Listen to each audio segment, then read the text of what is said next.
saya ini kan ahli teater, ya kan? Anda kan belum pernah belajar perfilman kan? Ya, skenario, sutradara. Yang pertama kali sebelum kita membuat satu lakon,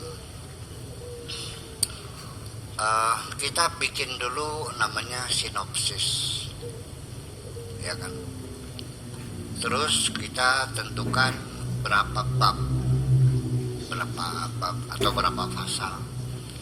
Kemudian alur ceritanya bagaimana, lalu lakon-lakonnya, ya, tokoh-tokoh cerita itu siapa-siapa, perannya sebagai apa, ya kan begitu.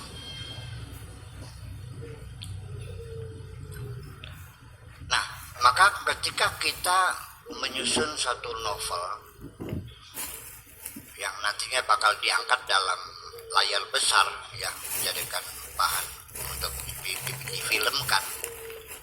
Dalam sinopsis itu ada kepastian rencana dari seorang pengarang, seorang sutradara untuk membangun kepribadian dari lakon-lakon yang ada di dalam cerita itu.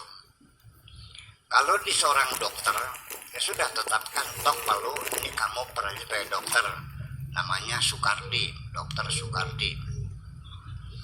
Kemudian kekasihnya bernama Soleha. Soekardinya dokter, Solehanya tukang burung ngoyos. Ya tukang nyabetin laput itu. Ya kan begitu. Kemudian lagi orang tuanya tukang macul, ibunya tukang dagang rujak. Kan begitu. Lalu tokoh antagonisnya siapa namanya? Sleman. Keda Leman. Leman ya. Ya, yang juga mencintai Soleha ini. Itu kan terjadi kelangkaan kan, konflik dalam begini. Nah, ini kegagalan daripada seorang novelis itu adalah ketika menyusun dialog antara tokoh-tokoh itu.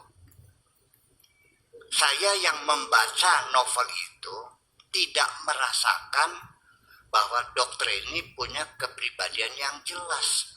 Apa yang dia ucapkan itu ucapannya pengarang. Itu namanya melawan kodrat Tuhan, seperti itu.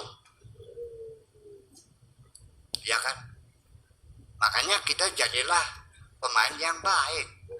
Ya, kita nggak usah meminta fungsi jabatan. Kita berupaya laksanakan saja, ya, bermain dengan baik. How to be the best actor. Bagaimana kau menjadi pemain yang terbaik. Jadi di tengah perjalanan ternyata dokternya menyimpang di luar pemikiran seorang sutradara. Ternyata cari pacar lain. Ini kan pelanggaran. Itu kalau novel. Kalau di sandiwara, di panggung, saya tunjuk ini man. Bisa nggak di panggung akhirnya dia itu keluar dari alur sinopsis yang saya buatkan? Ya nggak bisa dong.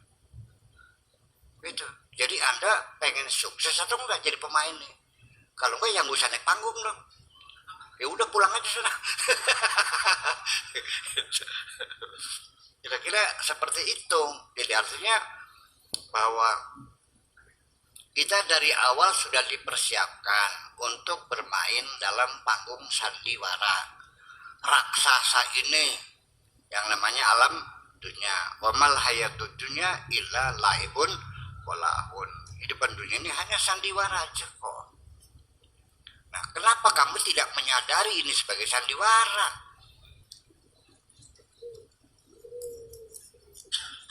Dari mana asalnya kamu merasa eksis di dunia ini?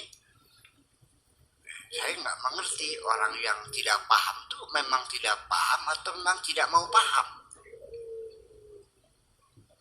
Iya, kita ini dari awal sudah dipersiapkan oleh sang dalang nih.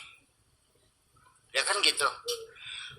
Bahwa kalau nantinya itu akan dijadikan seorang kiai, itu dari sejak kecil juga sudah bisa kita baca kalau kita cerdas, ya kan? Otaknya encer kan gitu. Kemudian orang tuanya kaligane gitu, kaligana, rezekinya lancar, ya kan? Kemudian kebetulan juga dapat kiainya kiai yang benar, yang soleh, ya kan begitu. Kemudian badannya juga diparingi sehat terus kan gitu, dan juga semangatnya tinggi, saya kan begitu, ya kan? Betul nggak? Ya itu persoalannya. Jadi dari awal juga sudah bisa kita tebak-tebakan aja, ini mungkin jadi ini, kan begitu persoalannya. Nah lalu ketika kita sudah naik panggung, ya sudah, terima saja apapun peranmu itu. Kita harus berterima kasih diberi kesempatan ikut bermain di atas panggung ini, gitu loh. Artinya bahwa sesungguhnya untuk melaksanakan satu sandiwara, sebetulnya Allah tidak butuh tidak apa kepada kamu. Hanya kan Allah sayang aja kamu dilibatkan di situ. Jadi apapun yang dilakukan selain ini, umpamanya lakonnya sebagai copet, maka di panggung dia melaksanakan action of copet, ya, dengan gagapannya dan sebagainya. Ya. Jadi iblis diciptakan siapa? Terus disuruh apa? Suruh menggoda kamu kok. Tugas iblis adalah untuk menggoda kamu. Tidak mungkin iblis akan membangunkan kamu untuk sholat subuh.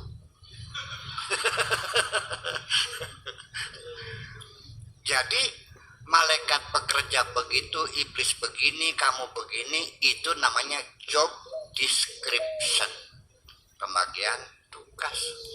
Ketika ada yang melanggar, itu akan mengacaukan semuanya. Ya, itu namanya pengkhianatan. Udah dibayar, dikasih fasilitas, suruh bermain, ya dikasih hidup, dikasih mata, dikasih telinga, dikasih pikiran, dikasih rumah, dikasih istri, ya segala macam kenikmatan yang terhingga, tinggal bermain baik-baik aja, kok banyak tingkahnya sih.